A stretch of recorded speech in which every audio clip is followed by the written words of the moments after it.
Bonjour à tous, c'est un plaisir d'être ici à l'occasion des Journées européennes de la Société française de cardiologie pour discuter avec le professeur Obadia. Je suis Marina Llorena, cardiologue interventionnelle à Bichat.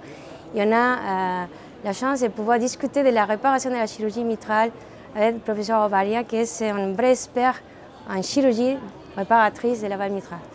Dans la chirurgie mitrale, est-ce qu'on peut parler de QS aujourd'hui?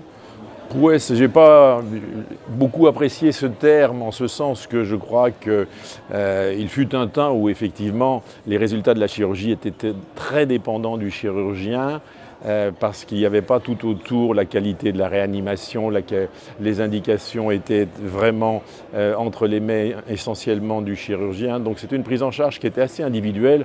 Aujourd'hui, on s'éloigne de cette omniprésence du chirurgien comme déterminant dans la qualité des résultats et on va vers une prise en charge multidisciplinaire. Et je crois que ce qui fait la supériorité, c'est une équipe.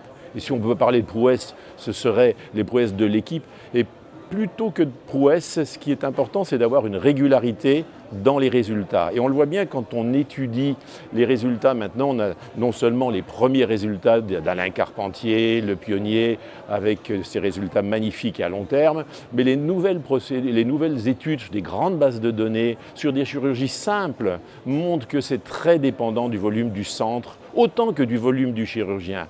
Donc ce qui est vraiment à mettre en avant, c'est la qualité de l'équipe qui optimise la prise en charge de ce type de pathologie. Bien sûr, il faut être capable de réparer les valvules mitrales et proposer aux patients tout type de procédures. Et on sait aujourd'hui que pour traiter une valve mitrale, on a toute une panoplie depuis la chirurgie classique, par sternotomie, les chirurgies vidéo et toutes les procédures hybrides jusqu'aux procédures percutanées. Et vraiment, c'est du sur-mesure qu'il faut faire et c'est comme ça qu'il faut prendre en charge nos patients.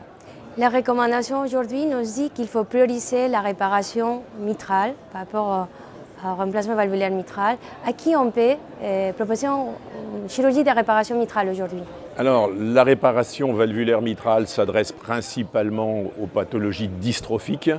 Et c'est vrai que chez les dystrophiques, il faut essayer d'obtenir une quasi-certitude de réparation, en particulier quand aujourd'hui on voit une tendance pour opérer plus tôt.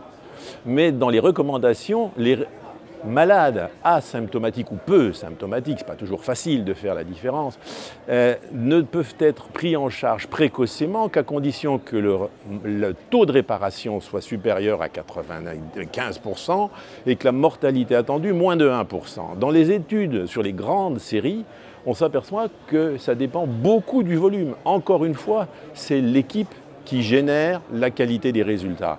Mais à cette réserve près, si on est dans un centre à haut volume, qui a une hard team qui est capable de prendre en charge l'ensemble des pathologies, on peut proposer très précocement soit une chirurgie, soit parfois un mitraclip. Chez des patients très âgés avec quelques morbidités, on peut proposer un traitement percutané lorsque les conditions anatomiques sont favorables et si on sent qu'il peut y avoir des facteurs de risque chirurgicaux. Donc c'est vraiment la panoplie des traitements. Et alors là, on peut proposer avec une fiabilité, c'est ça qui est le plus important. Après un mitraclip, quel est le taux? C'est possible de réparer la valve mitrale? Un chirurgien peut venir après à réparer ou c'est vraiment... Alors ça, c'est une très bonne question parce que on en a pris conscience que récemment. Puisque aujourd'hui, il y a de plus en plus de traitements percutanés de la valvule mitrale, souvent pour des patients qui sont dits non opérables, c'est ça qui est surprenant. Et il y a quand même un taux de récidive ou d'échec du traitement percutané.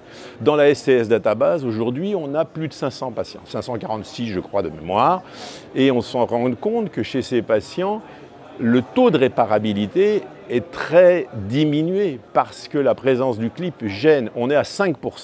5% de réparation, alors que si ces patients avaient été opérés en première main, le taux de réparation eût été de plus de 90%. Donc on sent que d'être passé par le mitraclip fait perdre des chances aux patients.